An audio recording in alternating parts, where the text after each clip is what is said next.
Hola, ¿qué tal? ¿Cómo están? Bienvenidos a nuestro curso La Iglesia Apostólica.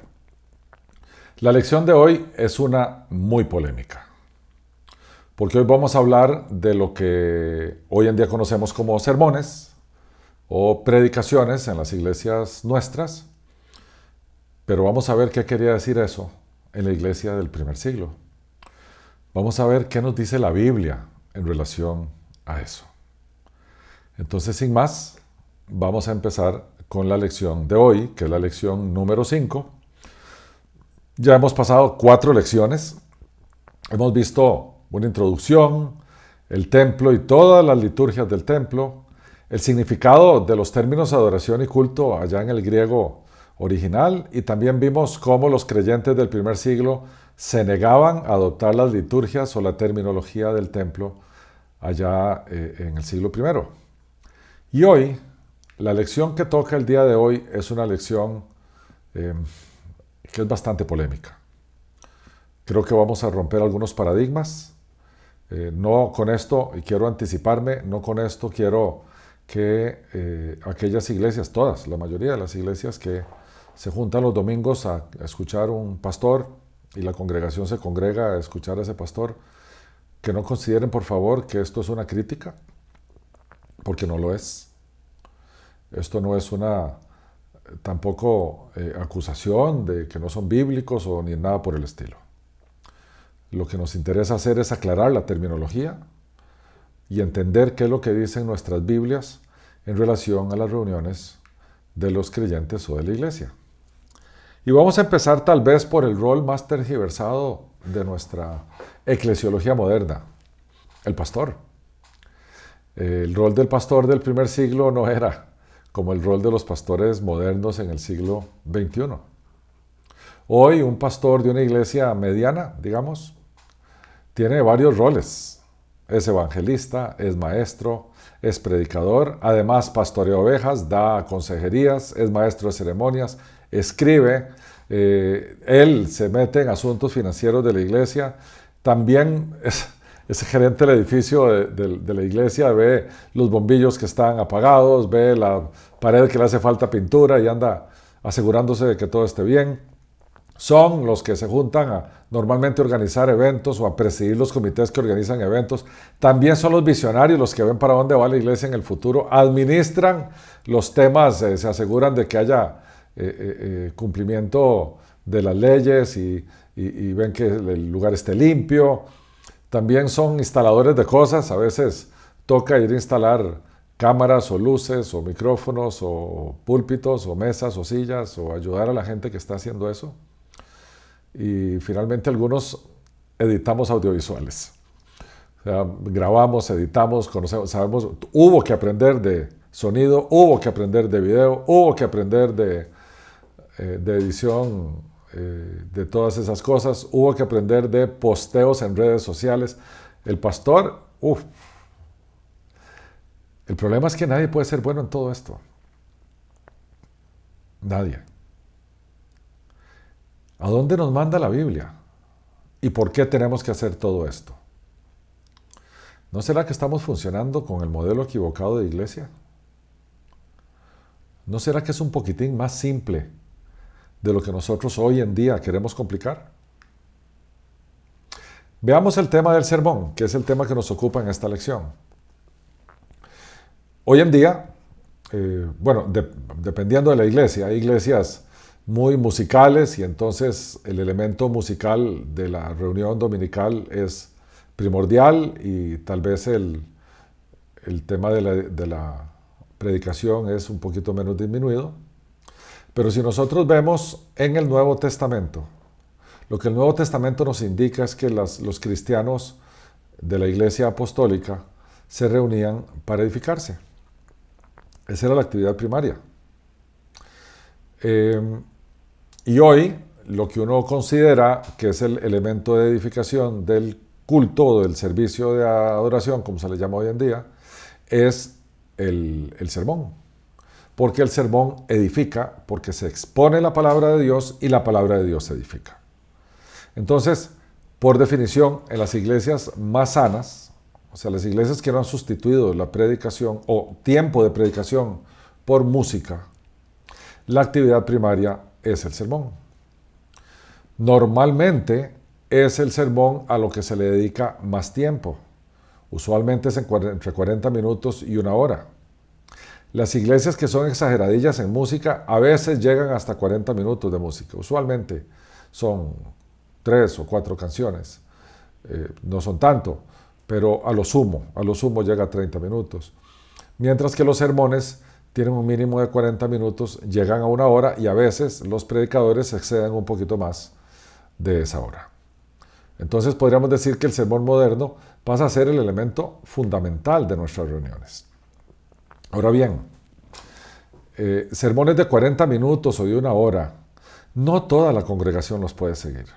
Algunos pondrán mucha atención, a otros harán anotaciones en sus Biblias o en papel que llevan por aparte. Pero uno de los retos más grandes que tiene el predicador desde los púlpitos es sostener la atención de la congregación por ese periodo de tiempo. Y no se puede sostener esa atención en todos. Entonces se intenta sostener en la mayoría. Pero no es nada fácil. Ya ahí no estamos hablando de la exposición de la palabra de Dios, sino que estamos hablando de técnicas de comunicación. Pero, a ver, si entendemos que los domingos la congregación se junta o se reúne para cantar y tiene que haber música muy buena, y para escuchar a un predicador que tiene que ser muy bueno, al final, música y prédica son temas que va a consumir aquel que se acerca a la reunión dominical.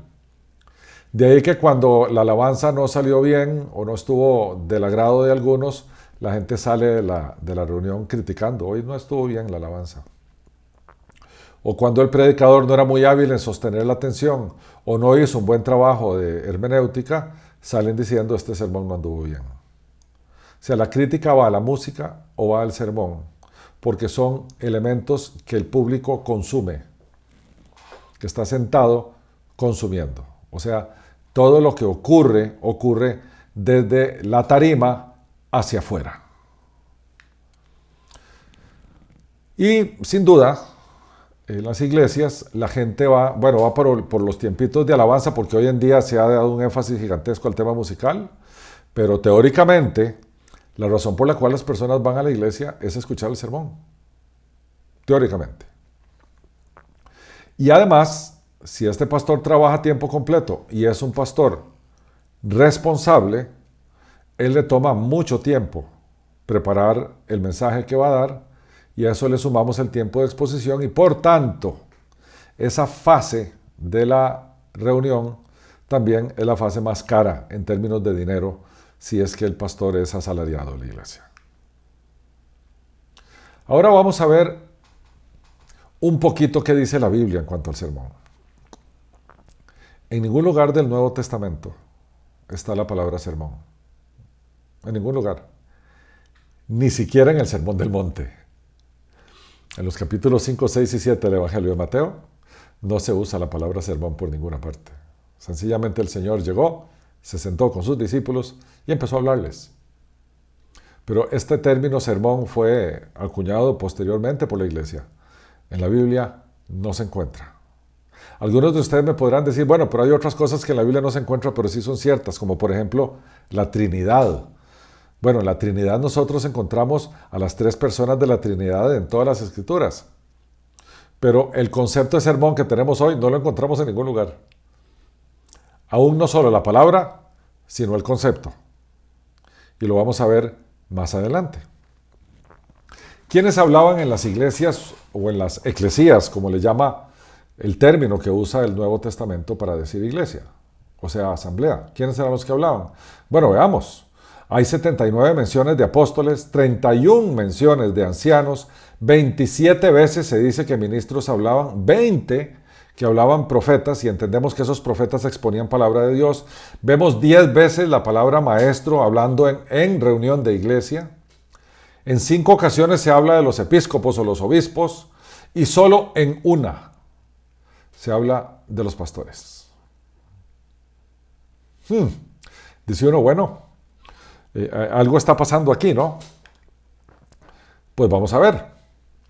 ¿Quiénes hablaban fuera de la iglesia? Porque eso que acabamos de ver eran los que hablaban dentro de la iglesia. ¿Quiénes hablaban fuera de la iglesia? Bueno, se habla 3 veces de evangelistas, se habla 2 veces de heraldos, o la palabra predicador, que se traduce mal traducida como predicador y en realidad es heraldo, que es el que comunica algo 2 veces. Y también se habla de ministros o sacerdotes 2 veces, que hablaban fuera de la iglesia. Quiero hablar claro esto. Esto que estábamos hablando es dentro de la iglesia. Y esto que estamos viendo aquí es fuera de la iglesia.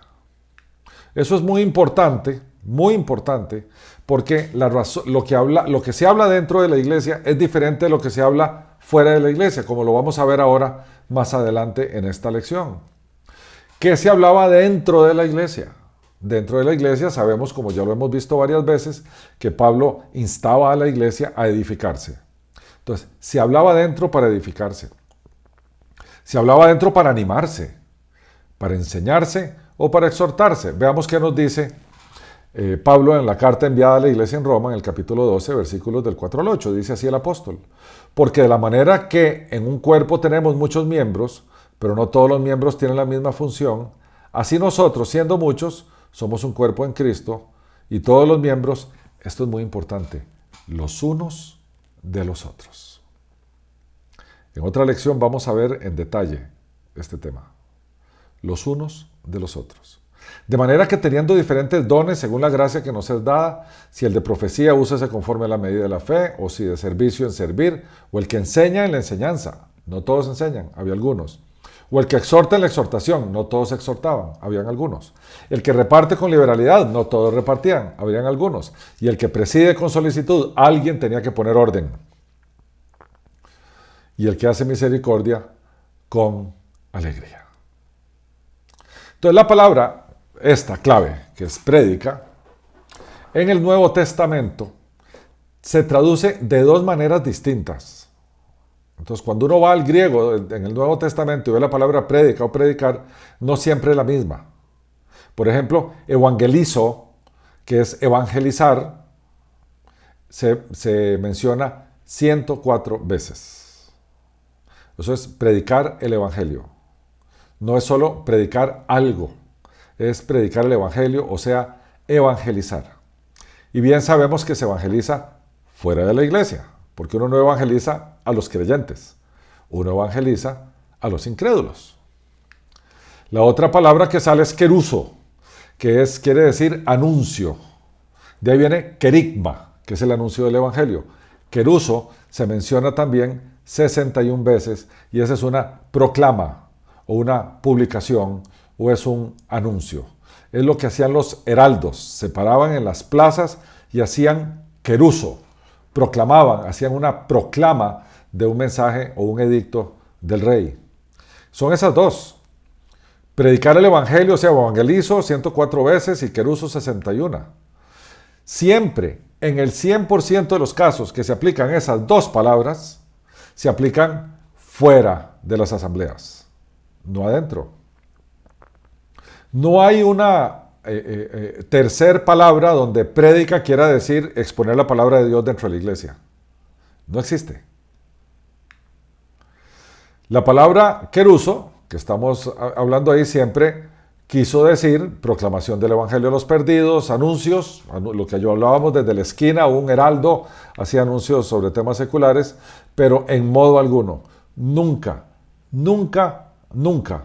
se usó en el sentido de predicar a una congregación local. ¡Wow! ¿Y ahora qué hacemos con esta información? Porque desde hace muchísimos años, los domingos se predica dentro de la iglesia. Entonces, enseñar y exhortar eran los términos más comunes sobre los que se hablaba en las asambleas del siglo I. Edificación y fortalecimiento eran las principales razones por las cuales se juntaban los creyentes del siglo I. La proclamación del evangelio, usando keruso o evangelio, se realizaba fuera de las reuniones, nunca dentro. La edificación de los convertidos se realizaba dentro de las asambleas, no afuera. Uno dice, uff. Entonces, ¿dónde nos deja eso? Bueno, vamos a ver por qué este tema de las prédicas que hoy en día adoptamos. A ver, y viene de atrás, como lo vimos en la introducción, viene de allá atrás de las reuniones después de que Constantino se convierte y empieza a oficializarse el cristianismo en el Imperio Romano, y entonces se toman los templos paganos, se vacían de los dioses paganos y se le entregan a los cristianos, y ya hay un lugar donde ir, y los sacerdotes se empiezan a convertir en predicadores o expositores, entonces ya hay un lugar donde se expone. Eso fue creciendo, eventualmente empezaron a adoptarse las prácticas de las Eucaristías con transustanciación y empezaron a haber sacerdotes. Eso lo vamos a ver más adelante, cómo se fue torciendo todo esto. Cuando llegamos al siglo XVI, en la época de la Reforma Protestante, tanto Martín Lutero como Juan Calvino, ambos se paraban en púlpitos a predicar, porque la Reforma se enfocó básicamente en temas de salvación o soteriología, fundamentalmente en la sola Escritura, que era la que nos daba la información de que la salvación es por gracia a través de la fe, por Cristo, para la gloria de Dios, y por lo tanto la sola Escritura fue la doctrina más importante de la Reforma Protestante del siglo XVI, porque de ahí sale la justificación de la fe solamente, y por gracia solamente, y por Cristo solamente. Entonces, el tema de eclesiología, o sea, cómo se reúnen las iglesias, no era un tema que había que reformar. Habían otros más urgentes, mucho más urgentes. Entonces se fue quedando el modelo católico con el sacerdote dando una homilía desde un púlpito, y así se quedó. Y hoy en día nosotros tenemos un modelo parecido. El problema con esto es que edifica poco. ¿Por qué? Bueno, una mayoría abrumadora, los domingos, cuando está hablando el predicador y está dando su sermón, son espectadores pasivos. Ustedes no ven un domingo dando sermones a alguien levantando la mano diciendo, yo tengo una duda de esto, yo tengo un comentario del otro. Ahí los diáconos lo sacan de la iglesia porque no hay que interrumpir al que está predicando. Por tanto, esta mayoría silenciosa y pasiva va todos los domingos, son 52 domingos al año, y por lo tanto consume 52 prédicas por año. El tema es que este material que consumen se retiene por pocos días, a lo sumo semanas. Si uno dice, hoy fue un sermón buenísimo, dentro de mes y medio nadie se acuerda de ese sermón, ni siquiera el que lo dio. Y por tanto, esta práctica de prédicas desde un púlpito contribuye poco a la vida de la iglesia una vez que pasa el tiempo. La otra es que el desarrollo individual, personal, de la gente que está ahí, que es creyente, que son discípulos, es demasiado lento. Porque en esas prédicas de 40 minutos o una hora, algunos ponen más atención que otros, unos no entendieron nada, otros entendieron mejor, y de nuevo la enseñanza se pierde en el tiempo, y entonces la oportunidad de crecimiento y edificación se pierden junto con el tiempo. Entonces ya sabemos que no todos ponen la misma atención y no todos entienden igual. Pero desde el púlpito no se puede saber quién pone más atención que otro, o quién sí entendió y quién no. Al final de la prédica, normalmente algunas iglesias usan una canción más de alabanza, otros hacen una administración y finalmente todo el mundo para su casa. No quedan espacios para que alguien interactúe y diga, no entendí esto, o esto me edificó de tal manera. No hay. Por tanto, el crecimiento y la edificación es escaso. Y finalmente, se intenta evangelizar dentro de la iglesia. ¿A quién? Si los que nos congregamos ahí somos creyentes. Por tanto, ese mensaje de evangelización, ¿edifica o evangeliza? Porque las dos cosas no son iguales. Y finalmente, en la prédica moderna, lamentablemente, y esto no lo digo porque nuestros queridos pastores y colegas lo pretendan, pero al tener este modelo de esta forma, la figura del pastor se idealiza. Entonces yo ya no voy a la iglesia de Cristo, sino que voy a la iglesia de fulanito de tal. Entonces antes de ir hoy pregunto quién predica, porque si no predica mi pastor predilecto, entonces no voy hoy. O si llego allí sin saber quién predicaba y ahora predica otro, lo voy a ver con ojos de crítica, porque el mío predilecto es fulanito de tal. Y ya sabemos lo que eso significa. Lo que significa es ocupar un pedestal que le pertenece a Jesucristo, no al pastor. ¿De qué nos estamos perdiendo con este modelo de la prédica dominical desde los púlpitos? Bueno, una de las cosas que nos estamos perdiendo es un concepto que se nos ha escapado a todos, y los que lo hemos leído hasta el cansancio en el Nuevo Testamento, y no lo hemos enfocado. Y es este tema del uno con el otro, que en el griego es una palabra, alelon, que es un término uno solo, que significa uno con otro, o mutuamente, o recíprocamente. Y vean qué término más importante. Se menciona 100 veces en el Nuevo Testamento. 59 de las cuales son órdenes, mandatos, que nos enseñan qué debemos hacer y qué no debemos hacer el uno con el otro. Eso quiere decir que alelon es un término importantísimo para los autores del Nuevo Testamento y por lo tanto para Dios, que es el inspirador de la Escritura. Veamos algunos ejemplos de cómo se usa alelon. Amarse el uno al otro, tener compasión el uno con el otro, perdonarse el uno con el otro, preocuparse el uno por el otro, orar el uno por el otro, ser paciente el uno con el otro. Todo eso ocurría en las reuniones de las eclesías. Todo eso.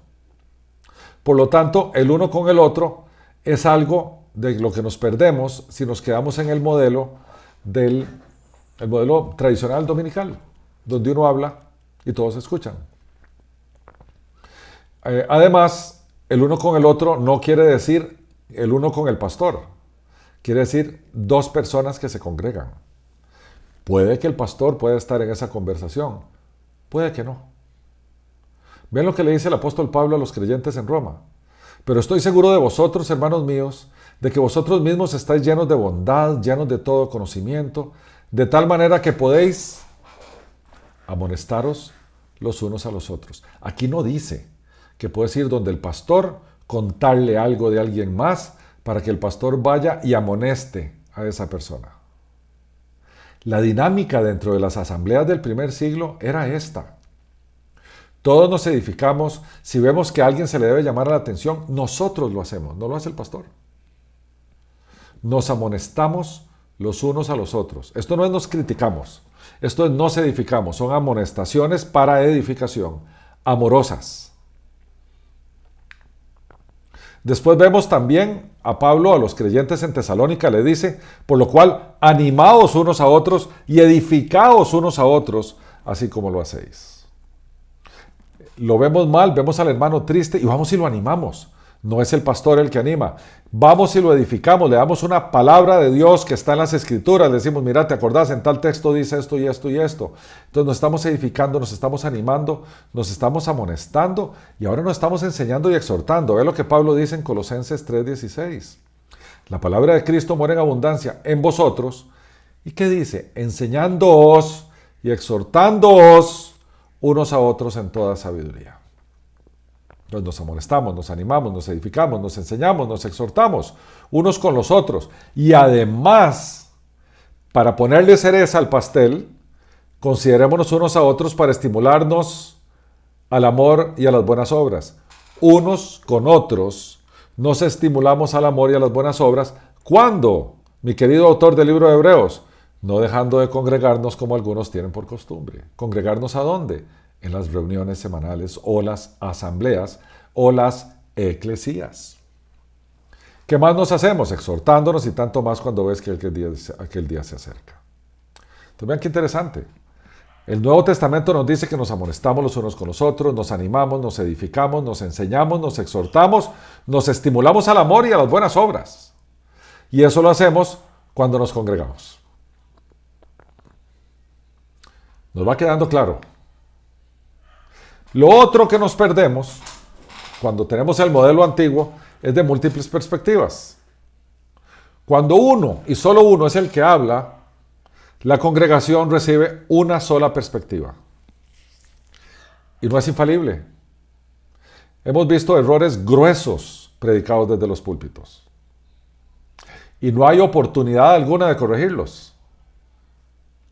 No hace mucho yo vi un pastor, que dicho sea de paso, estaba cursando un posgrado en una universidad muy famosa en California de teología, que se partió un hermano de la iglesia con el Señor y él hizo una interpretación errónea de Hebreos 11 cuando habla de la nube de testigos y le afirmó a la congregación 4 o 5 días después que ese hermano que había partido ahora era testigo y entonces venía desde el cielo y estaba viendo a la congregación y no hubo nadie que levantara la mano, tampoco se podía, para decirle estás equivocado. Eso no dice la Escritura. Interpretaste mal Hebreos 11. Perdón, Hebreos 12, disculpe. La nube de testigos. Y no, solo estaba esa perspectiva. Mientras que en el modelo de asamblea, donde nos edificamos unos a los otros, muchos interactúan entre sí.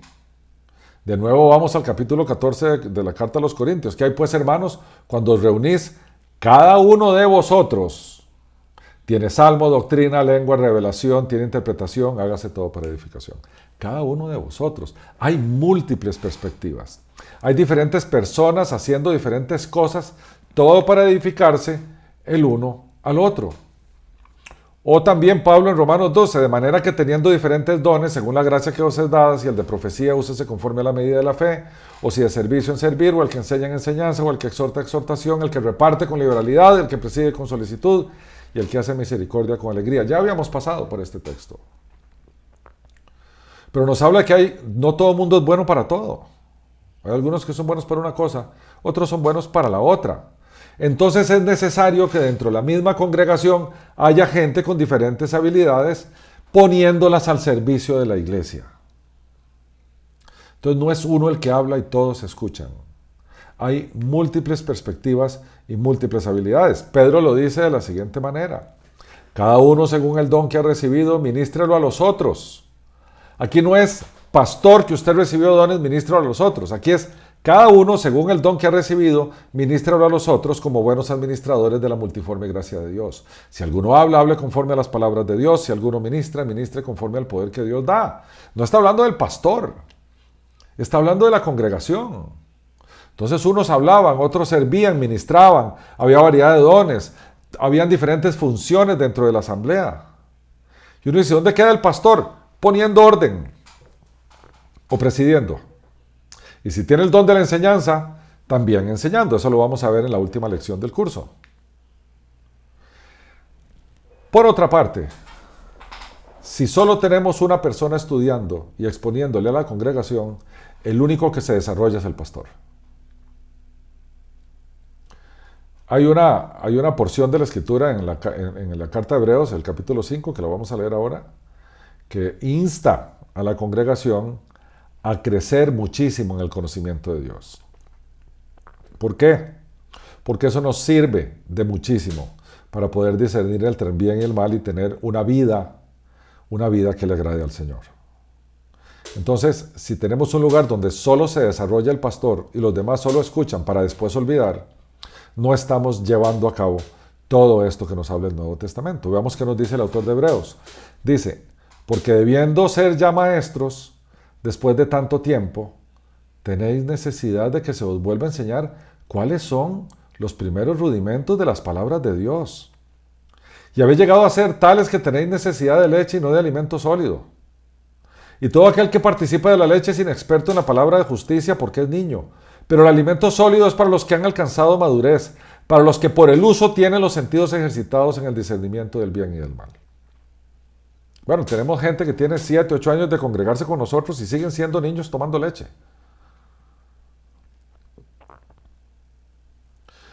El tema es que la constancia en la asamblea, en nuestra eclesía, y el tiempo de estar edificándonos y estando ejercitándonos, debería producir desarrollo en todos nosotros, no solo en uno. Por lo tanto, es en la eclesía, es en la asamblea, donde nosotros nos entrenamos, todos, niños, adultos, jóvenes, matrimonios, mujeres, hombres, etc. ¿Dónde nos edificamos? ¿Dónde crecemos? Ahí. Y lo hacemos todos, no solo uno. Por lo tanto, para ir resumiendo, ¿de qué nos perdemos si seguimos el modelo del predicador desde el púlpito y la congregación pasiva escuchándolo? Nos perdemos de todas las actividades del uno con el otro. Nos perdemos de múltiples perspectivas porque solo vimos la de uno desde el púlpito y claramente el único que se desarrolla es el que está en el púlpito y por lo tanto perdemos oportunidad de desarrollo. Entonces, para ir concluyendo, las congregaciones no eran audiencias que consumen música o que consumen un sermón, sino más bien eran comunidades que se edificaban y comunidades que crecían. La comunicación en las reuniones no era monológica, o sea, no era un monólogo. Era por lo menos diálogos. Alguien hablando con otro o con otros. También. Claramente, la predicación moderna no es una actividad alelón, o sea, el uno con el otro. La predicación moderna es un monólogo. Es una exposición de una persona. Las reuniones o asambleas o eclesías eran dinámicas. Varios participaban, varios aportaban, cada uno según el don que había recibido. Pero llamadas al orden, había alguien que presidía. Pero sí siempre había múltiples intervenciones de los asistentes. Y sin duda alguna, en ningún lugar del Nuevo Testamento había sermones de pastores de forma monológica. En ninguna parte. Uno dice, ok, eso está ya escrito en alguna parte, está en todo lado. Así era como la iglesia se congregaba y se edificaba. Bueno, si ustedes creen que esta fue una lección polémica, esperemos a la que sigue. El rol de la música en la iglesia moderna y el rol de la música en la iglesia temprana. Yo sé que este va a ser un tema que a algunos nos va a doler, pero de nuevo tenemos que ser bíblicos. Tenemos que ver qué es lo que la Biblia nos dice de cómo se reunían, qué quería decir aquellos términos, cómo hoy hemos tergiversado los términos alabanza y adoración, cómo hoy le hemos metido mucha estrategia y táctica y modalidad de conciertos modernos a nuestras reuniones de iglesia. Pero eso lo vamos a dejar para el siguiente episodio, para la siguiente lección. Mis queridos hermanos y amigos, mil gracias por su atención y que el Señor los bendiga.